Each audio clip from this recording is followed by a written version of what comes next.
Our next speaker has probably ran more long leader trips than, actually I know he has, more long leader trips than anybody on the coast. He kind of perfected the art.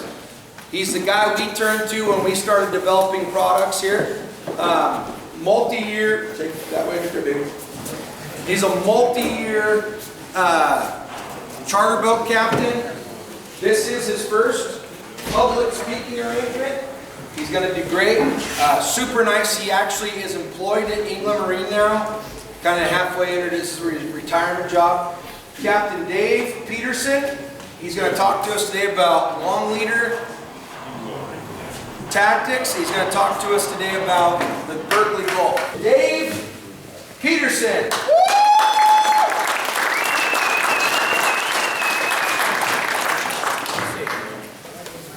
Yeah, let's get you. You guys hear me? Yeah. Cool.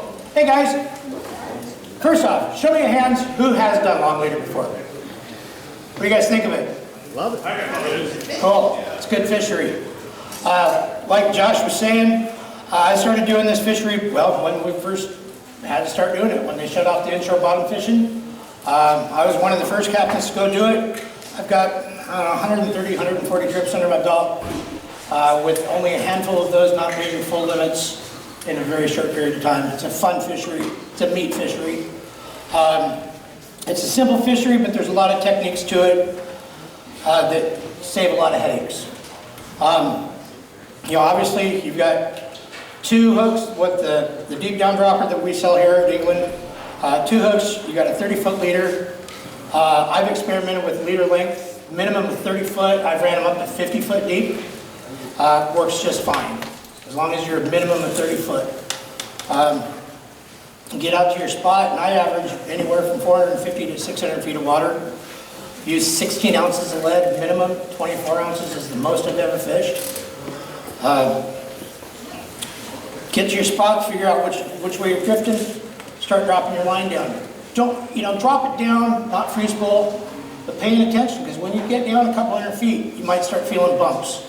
If you feel a bump, stop there and start jigging, because that's going to be some yellowtails. Why wind up 500 feet when you're down 200 feet and catching fish? Get a fish on, just slowly start winding it up. I generally, like, if you've hit the bottom, you don't have to jig a whole lot. You start feeling bumps, you get one fish on, let it hang for a minute. Hook up another fish before you start winding it up. When you're winding it up, just keep steady pressure. Don't be jerking on it, because especially in 500 feet of water, that hook is going to wear a large hole in their fish's mouth. And especially the canaries, as they're coming up, they start filling up with air. They have a tendency to float off a hook. It happens. Yellowtails don't. They don't have a swim bladder like mostly all the other rockfish. So yellowtails, when they get to the surface, if by chance they fall off, they're going to swim back away, which sucks, because yellowtail is my favorite fish to eat out there. I guess I'm supposed to be using that. I'm not used to this, so bear with. There's my backup.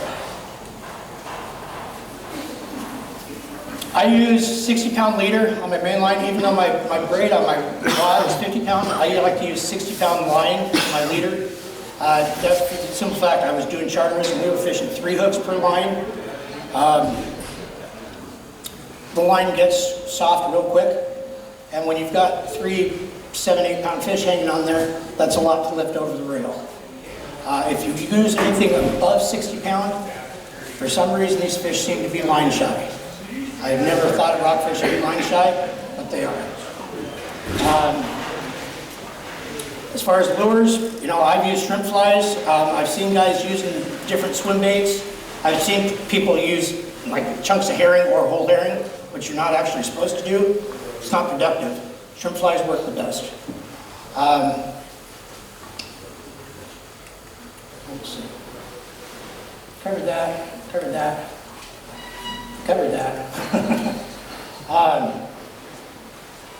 You guys have any questions?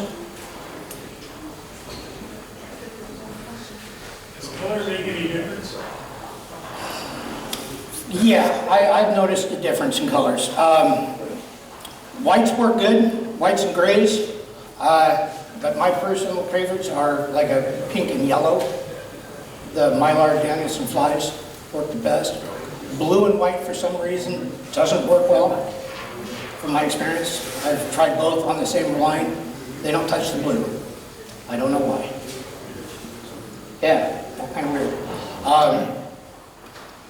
And out of those 130 plus trips I've ran, I think I've caught 7 yellow eye rockfish. And that's the whole idea behind this long leader, is to keep it up above where the yellow eye are at. It works. You know, right now anyway, you're allowed 10 fish per person. They're nice fish. During the summer months, this is showing an example. The machine's saying we're 69 fathoms, but actually, if you look there, I'm in almost 97 fathoms of water. That's fish. You know, 30 fathoms thick of fish. So that's where, when you're dropping it down, if you start feeling bumps, just fish that. You don't need to go all the way down to the bottom. Tangles and twists. The more lines you get in the water, obviously, the more tangles you can have. I fished 12 people on my boat at once, but I actually only fished 6 or 7 lines. Because anything more than that, especially with 3 hooks on each line, it's a serious tangle. So say you've got a fish on, and you're winding it up. The guy next to you, all of a sudden your line's slack. You're tangled. So start winding it up along with it. And when you get the fish up to the surface, you can just sit there and start pulling that line apart and unspinning it. I know a lot of people have gotten discouraged because of the tangles. But that's a very simple way to keep the tangles, to undo it. You just start at the top, don't get the fish in the boat, and then try to untangle it. Untangle it as it's coming in. During the summer, definitely during the summer months when we got warmer water, blue sharks can be an issue. I've landed a few of them. I actually started using steel leader during the summer because I got tired of losing fish and gear. But it happens. And, for those that are willing, you can keep blues, and they're really good to eat if you know how to prepare them properly. As long as you take care of them and got them right then and there. Dave, we're about to have a real loud screech. We fire at the barbecue. I don't want to stop you, but... Do what? We're about... Oh, food? Yeah, we're starting the food, but we started at the barbecue, and apparently we didn't realize it was going to make smoke. So we're going to open the doors, a real loud screech. It's super noisy. I didn't want to scare everyone. So like right now, long leader is open. I was actually reading the regulations. This year, if you're out halibut fishing, you cannot long leader fish in the months of July and August. If I remember, I read that correctly. As far as rules and regulations, you guys, please don't quote me because I'm not ODFW and I'm not a state cop. That's what the regulation books are for. Just use flies, don't use bait. Pretty simple. Some of the nice quality canaries you'll get. Variety of fish. Yeah. How many hooks can you have? 3. These set up for 2, which works good. 3 sometimes can be, and I did fish a lot of times with just 2. Depending on the group I had and conditions. If there's a strong current, and if there's a real strong current, I know some of these guys, yes. What do you look for as far as area to look for the fish? It's a pretty big pond out there. It is a big pond. The areas I've fished have been anywhere from 75 to 100 fathoms of water. Virtually no structure. From history, I've had waypoints from a couple of spots. There's a couple of spots when I fish out of Depot Bay primarily, and I was running from Depot Bay, and I was actually running to the north end of the rock pile, and I stumbled across a spot. And it was like, well, we got to stop and check this out. And in one drift, I did 120 fish. What's the numbers? Yeah. Yeah, notice it blacked out. This was not that spot though. And it was crazy chaos. Yeah. It's more of a, you'll find it where you find it. Yeah, kind of out, we're going to do, deep water lingcod fishing, halibut areas. I know the banana has produced, there's rockfish out there inside the banana. There was something I was going to say. Huh? I'm smelling food now. So. 44 what? Do you find it to be consistent again and again and again on the same points, or does it move around? Kind of moves around. Oh yeah, what I was going to say is, so if you do make a drift, and like when I run across the spot, I'll zigzag back and forth and kind of check out a perimeter and so forth. And there was one area that I know that was notorious. If you drifted kind of right down the middle, you did get yellow eye. But if you moved 100 foot off of that track line, you're not getting yellow eyes. So keep that in mind. If you find yourself catching yellow eye, just move 100 feet off your track line, one direction or the other. I've caught fish with 0.2 of a knot drift. I've caught fish at 2 knots drift. When you've got a strong drift, set up well above that stack of fish. And when you start dropping, when you hit the bottom, you're drifting through it. You don't need to keep paying line out like you do when you're halibut fishing, because those fish aren't suspended down on the bottom. You can get a 45-degree scope on your line. Every once in a while, let a bunch more line out. Very seldom have I hung up on the bottom of the last gear that way. The biggest lead loss I've ever had is due to the sharks. So you don't need to look for structures. No. One of the areas that I was fishing, I ended up sharing. I went out there one day, kicked butt. The following day, I was heading back there and I saw some midwater drag boats working the area. Fishing was kind of tough that day. But, we all got to fish. You guys have any other questions?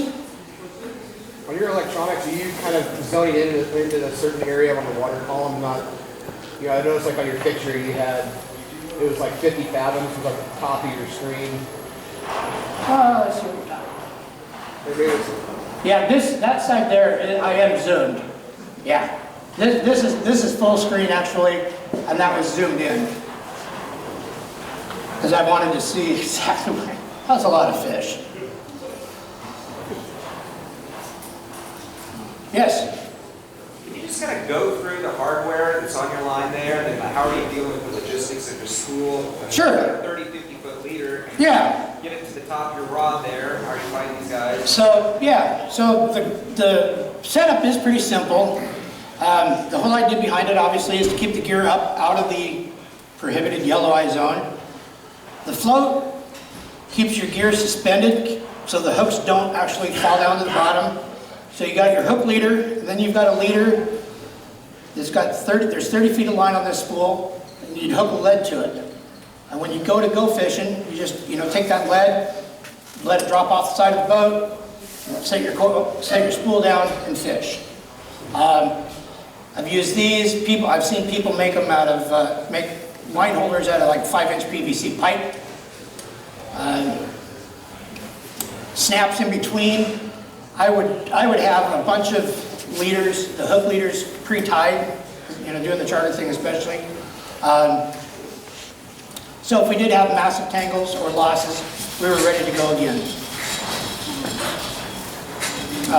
McMahon snaps is my preferred, but the Roscoe snaps work great.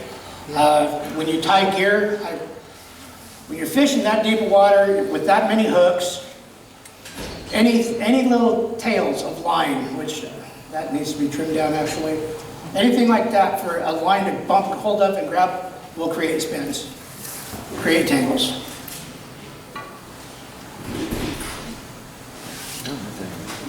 Pretty simple. How heavy is your lead line? What's that? How heavy is your lead line? I was using 50 pound mono.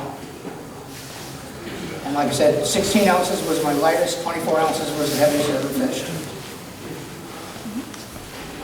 So you don't mind it being 45 things out?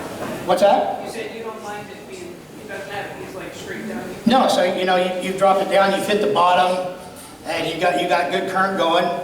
Let it hang there for a minute, let a bunch more line out. Because it's still going to be in that region, especially when you're going through something like that, you don't have to be down at the bottom. Whereas halibut, obviously they're on the bottom, usually.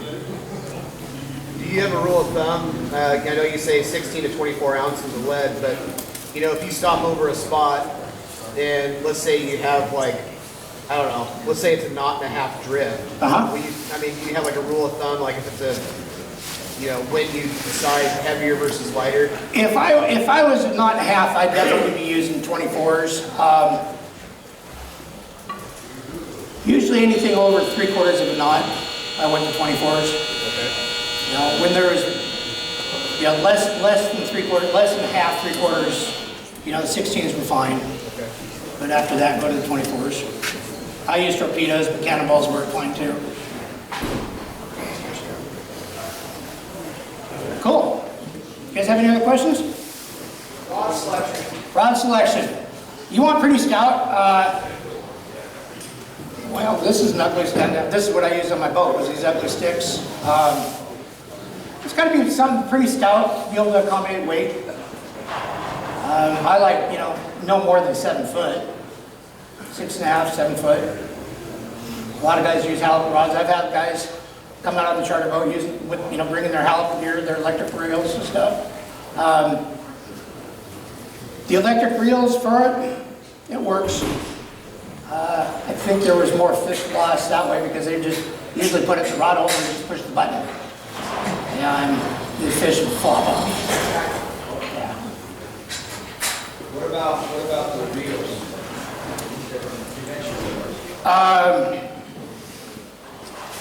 I use 113 Senators, but Toriums work really good.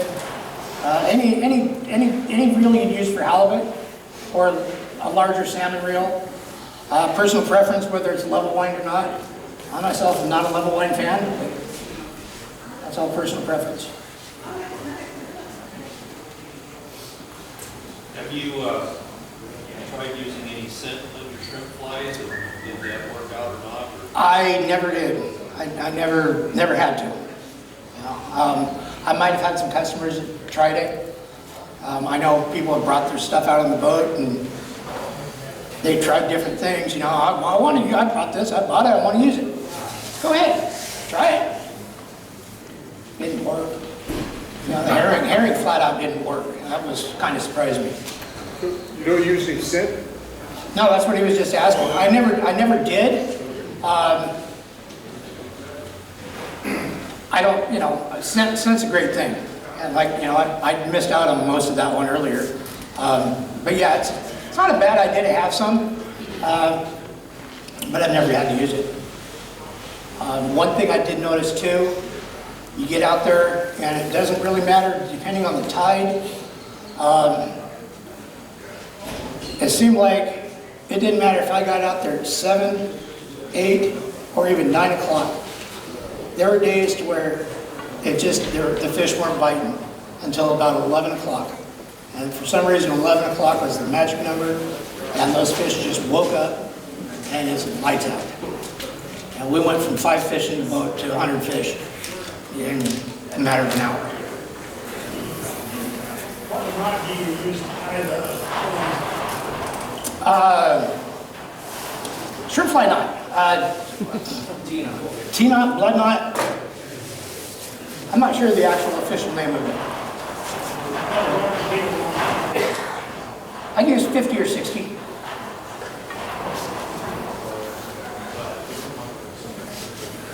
Smoky up here. A little smoky in here. Yeah. You want to touch on Gulp here pretty quick too? Sure. Yeah. Yep. So you guys have any more questions about long leader? Yeah. Say you fish in Depot Bay area, could you just blindly go out of Newport and go long leader fishing? Or would you look out of Newport, I'd probably head northwest. Is the only direction I would know to go head out of Newport. And just go out 300 feet of water, start looking for fish. Start looking, north end of the pile. Do you know where the banana is at? So, kind of between the north end of the pile and the banana, out in that area. That's all I was going to say. But I mean, you're just kind of got the knowledge, but I mean, I said blind, if you just go to any port up down the coast and find all your fishing without knowing the structure out there. Well, I don't know. Like I said, I stumbled across that one spot by accident. And you're just driving over it, you just see the tile. Yeah, and it's like, oh, that. I see fuzz, a lot of little stuff along the bottom a lot, but this was like, oh, I ran across that at cruising speed. Oh, we got to see what that is. And so turn around, slow down, and yeah. And then once you find that, then Yeah, mark it. Yeah. Yeah. So if There's lots of little spots. Lots of little spots. if there's no structure there, what are they hanging out because of food is the current? That's the only thing I can bringing think of. food to them or something at that time? Yeah. I know that there are, like the inshore fishery, you've got more structure. You've got rocks and this and that. Out there, it's pretty much just mud, sand. There are some old sunken commercial boats that on the fish finder, you might see just a little bump. And like a 3 foot rise on the bottom. And that's all it's going to take for a pile of fish to be hanging up. Hard to decipher when there's any kind of a swell. Did I see a hand? Yeah. How many trick flies do you have on one time? Maximum of 3. Is that about the distance that you spread them? Yep. If you're doing 3 of them, yeah, actually that is a good spread. And have one more right down here next to the bottom. Yep.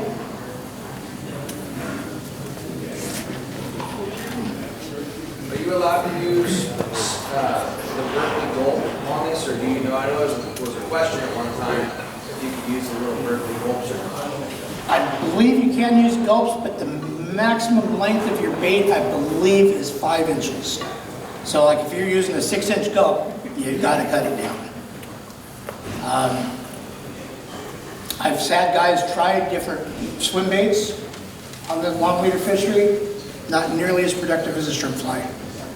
For some reason, those fish out there, they don't, like I said, we've tried herring, we've tried swim baits. Shrimp flies seem to be the ticket.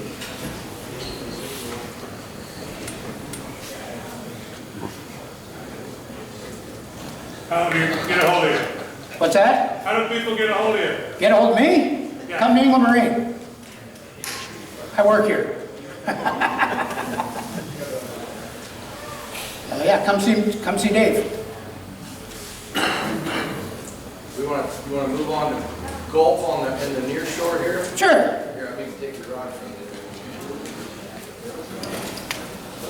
So I know most of you guys are probably all inshore bottom fishing as well. From running the charter boat, several years ago, been fishing. I've grown up fishing, doing the charter thing. Fishing can be good, fishing can be great, fishing can be really slow. Gulps are great. The scent that they have in them, I don't know what it is. I don't know what that oil is that they use. I would bring them out, especially when fishing is kind of slow. Fish aren't cooperating. Because I used to use the little rubber anchovies. That was the go-to thing. 2-ounce lead-headed jig.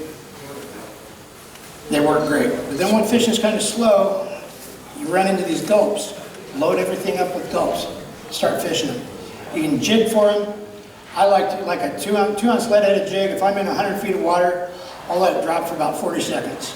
I tell the passengers, let it drop for 40 seconds and just do a slow retreat back in. make that swim bait swim through the water. They'll fish really good up to about 2 knots of current. After that, I don't know anything that fishes real good up to 2 knots. Did I see a hand back there? There's a variety of different gulps, you know, if you guys aren't familiar with them. I like to use one of the most popular colors there is, the nuclear chicken, 6-inch nuclear chicken. They fit well, 2-ounce jigs up to a 4-ounce jig. Anything above that, then you need to go to a bigger worm. You know, if you're using a heavier lead. We have some bigger Gulp power baits around somewhere. Use 8 inches here, but there's some glows. But they all work well. You guys have any questions? What color was that? This is nuclear chicken. Nuclear chicken and Cajun chicken are my 2 favorites.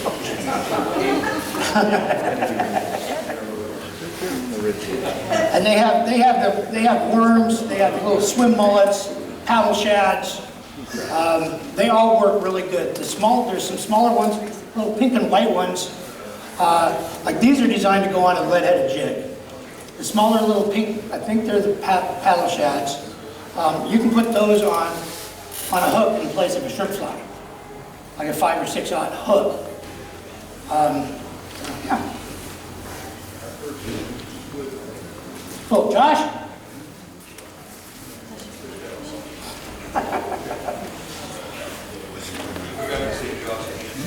Hey, handsome Josh.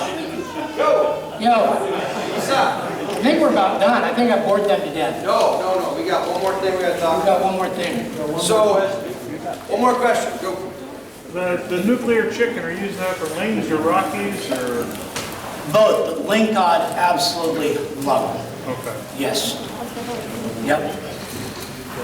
One thing I would say about the Gulp stuff is anyone who has tried it has eventually come back and bought more. People tend to not buy things unless they're working very well.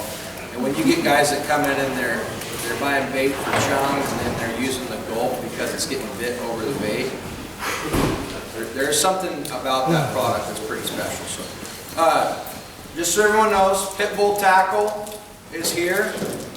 They do all the shrimp flies. Yeah, I wanted you to throw that on there. Okay, no problem. I wanted to bend over. So they do all the shrimp flies that are on our deep down droppers. They've got a ton of product. We're going to take a quick break here as soon as we're done.